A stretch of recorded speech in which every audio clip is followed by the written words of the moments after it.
কি খেলা দেখাইলো ইয়াসির আলী রাব্বি। ৪৭ বলে ৯৪ রানের অপরাজিত ইনিংস দেখে হতবাক হয়ে পড়েছে বোলার রিপন মন্ডল।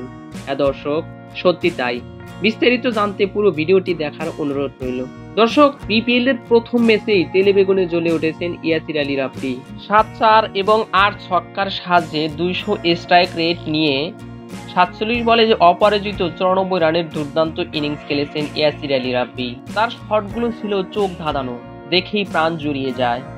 দর্শকরা তো হতবাক হয়ে পড়েছে। আমরা তো এমন ম্যাচই চেয়েছিলাম ইয়াসির আলী রাব্বির কাছ থেকে। দীর্ঘদিন পর তিনি ফর্মে ফিরেছেন। আশা করি বিপিএল এ দুর্দান্ত পারফরমেন্স করবে, এটাই ভক্তদের কাম্য। ইয়াসির আলী রাব্বির শটগুলো দেখে রিপন মন্ডলের মাথায় হাত। এক কথায় রিপন মন্ডল হতবাক হয়ে পড়েছে।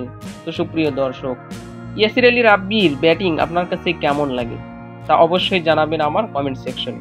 ধন্যবাদ।